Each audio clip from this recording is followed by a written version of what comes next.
when it comes to the point of YouTube becoming a separate platform, actually that's a big thing. That's a big thing in media and entertainment itself. And when this whole AI thing came, it also coincided due to different reasons, but I think AI fueled the fire with the writers and the actors strike I was back just going to in, ask you that what yeah. has been the perspective? Like, I mean, we've heard a lot more about the M&E impact in the news than we have heard about these other sectors. So, what is exactly happening on the ground level right now with the rise of AI? Yeah, so the thing is very, I don't know if it's funnily or not, but the moment AI came, the first thing it went for is creativity. And there were these memes. Sorry, there's these memes saying that, I want AI to sort of do my daily tasks, fill in my Excel, clean my kitchen. I don't want AI producing songs and writing scripts, because that's supposed to be what we do once we finish all these base level tasks, Maslow's hierarchy and all that.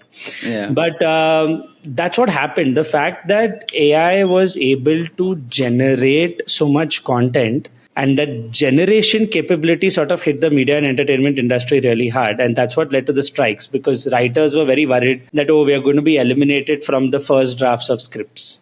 If some director or some producer has a concept, instead of going to a writing team, going to some quality writers, sitting with them, brainstorming, they'll just enter the entire concept into maybe a LLM, get some sort of output, fine tune it for a bit, and the first draft is done. Take that first draft to actors and get them on board, and then maybe hire a writing team to sort of take it forward. And that's what led to the strikes.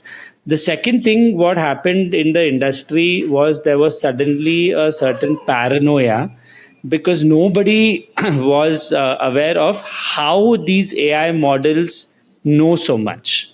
See, it was on the back of huge stacks of data, right? And this all happened in stealth. Nobody knew that their data is being used to train these models. And finally, these models come out. They've been trained on multiple sets of data, and companies started getting a little scared, because they felt that the money or the revenue that's being generated, which is basically through exclusivity of them owning the content, is now being dissipated through AI. Yeah. AI has already been trained on all this content. How did they fetch this content? Where did they get access to it? And that's what sort of caused a mass paranoia in the M&E industry. Also, when AI launched, we were, we have something across industries which we call the Gartner hype cycle. Any new tech that comes up, in the start, people explode and talk about all sorts of possibilities, things that you might not see for years after the tech has, debuted in the market. So people start talking about AI generated movies, people started talking about AI generated personas, and that's what then started hitting the actors.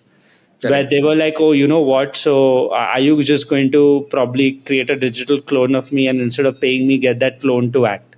The AI was nowhere close to ready for that. It wouldn't have done that. It still is not. Okay. There are people who've been trying very hard to create digital clones.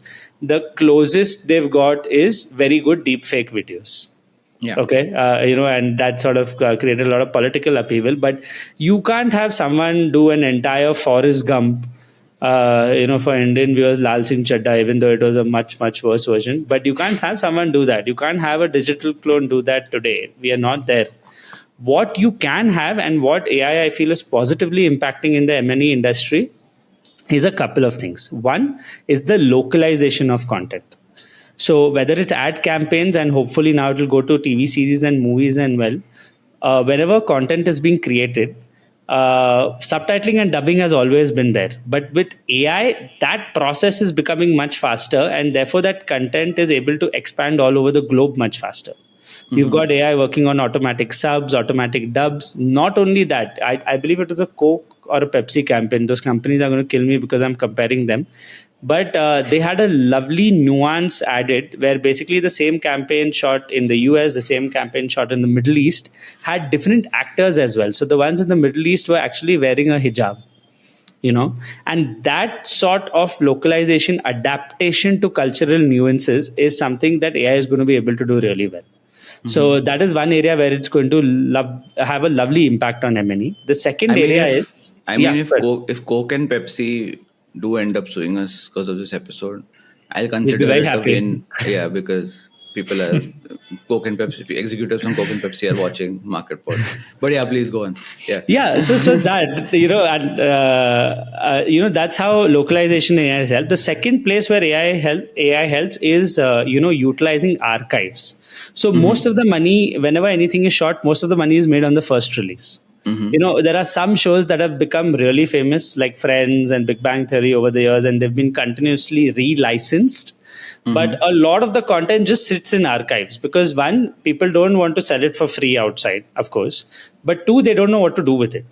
But with AI, now this content has been started to being reutilized very effectively. And people are creating shorts, promos of very old classic content that people like watching. What also is happening, say for example, I'm taking the Witcher series for example. Season 1 launched a few years back, then season 2 launched after a gap of a few years. And there were two kinds of people. One is fans who wanted to watch season 2 but don't remember what happened in season 1. One is new people who've now got into streaming and they're like, oh, okay, so what is Witcher? So AI is able to create a season 1 recap within minutes, which is something that takes a lot of manual effort.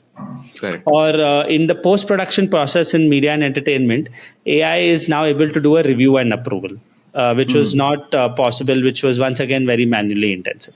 So this has sort of been the overall impact of AI and M&E. It's still a threat to some people because of the creative capabilities. But I don't think you should worry. I think AI is mainly here to sort of eliminate a lot of back end processing and make content more accessible across the globe to various sorts of people, various strata of people. So, I mean, I'd say overall it's having a lot of positive impact, but the licensing part of it needs to sort of be cleared out with all these corporations or content owners, as we call them.